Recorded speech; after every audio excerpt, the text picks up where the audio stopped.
নমস্কার বন্ধুরা, লতা কিচেনে তোমাদের স্বাগত।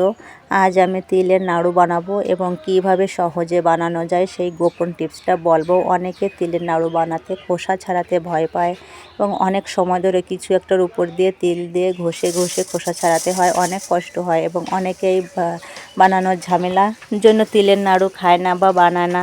একটা মিক্সার মেশিন থাকলে সহজেই কয়েক সেকেন্ডের মধ্যে খোসা ছাড়িয়ে নেওয়া যায়, এটাই হচ্ছে গোপন টিপস।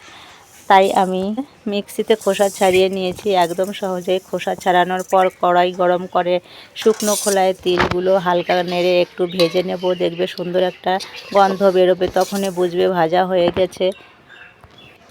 2-3 মিনিট মতো নেড়ে চেড়ে আমি তিলগুলোকে নামিয়ে নিচ্ছি। নামানোর পরে একটু গরম ছিল তাই একটু হালকা ঠান্ডা করে নেব। আর এদিকে সেই কড়াইতে আমি আবারও গুড় দিয়ে দিয়েছি। গুড় দিয়ে আমি আজকে তিলের নাড়ু বানাবো। তোমরা চিনি দিয়ে বানাতে পারো, কিন্তু গুড় দিয়ে বানালে তিলের নাড়ুটা খুব ভালো হয়, আঠালো হয় এবং বানাতেও খুব সহজে বানানো যায়। চিনি দিলে দেখা যাচ্ছে অনেক সময় এর পাক আসতে একটু সময় লাগে, অনেকেই বুঝতে পারে না, কিন্তু এইভাবে তার জন্য গুড় দিয়ে বানালে খুব সহজেই বানানো যায়। দেখো গুড়টা আমার কত সুন্দর গলে গেছে, একদম আমি একটু জলও দিইনি। আস্তে আস্তে করে নাড়ছি আর নাড়তে থাকবে, পুড়ে না যায়।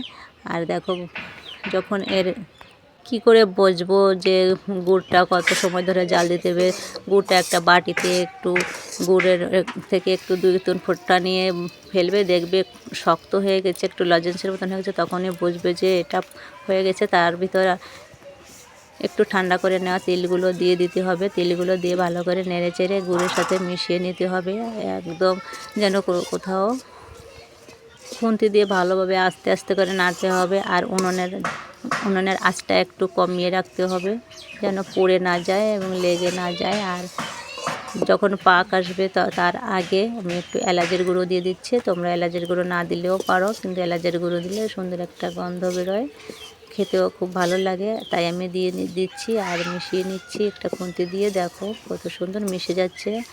আর কি করে বুঝবো যে পাক এসেছে কিনা, তো আমি থালার একটু নিয়ে দেখব এবং হাত দিয়ে একটু পাক দিয়ে দেখব যে হয়েছে কিনা। অনেক গরম থাকে তাই হাতটা একটু ভিজিয়ে নিয়ে নিচ্ছি। দেখো আস্তে আস্তে করে এভাবে দেখতে হবে। তিলের নাড়ুটা বানাতে খেয়াল রাখতে হবে হাত পুড়ে না যায়। আর আমি দেখো অল্প অল্প করে নিয়ে নিয়েছি, আমার পাকটা এসে গেছে। হাতে একটু ঘি মেখে নেবে, হাতে ঘি মাখলে আর তিলটা লেগে যাবে না। আর এভাবে অল্প অল্প নিয়ে হাত দিয়ে এরকম পাকিয়ে পাকিয়ে গোল গোল করে নিতে হবে। একটু সময় লাগবে, যদি সাথে আর একজন থাকে তাহলে ভালো হয়। একা একা বানাতে অনেক সময় লাগে, কষ্ট হয়, আর তাড়াতাড়ি বানাতে হবে। ঠান্ডা হয়ে গেলে কিন্তু পাকটা একদম ছেড়ে যাবে। আর আমি তিলের নাড়ুগুলো বানিয়ে নিয়েছি, আমার অনেকগুলো নাড়ু হয়েছে। লক্ষ্মী পুজো, দুর্গা পুজোর সময় সবাই তিলের নাড়ু বানায়। তিলের নাড়ু বানাতে একদম সহজ, এভাবে বানানো যায়। আমিও এভাবে বানিয়ে নিয়েছি, আমার অনেকগুলো নাড়ু হয়েছে আর দেখতেও খুব ভালো লাগছে আর খেতে তো খুবই ভালো লাগবে। তোমরা একবার এভাবে বানিয়ে খেয়ে দেখবে, ভালো থাকবে।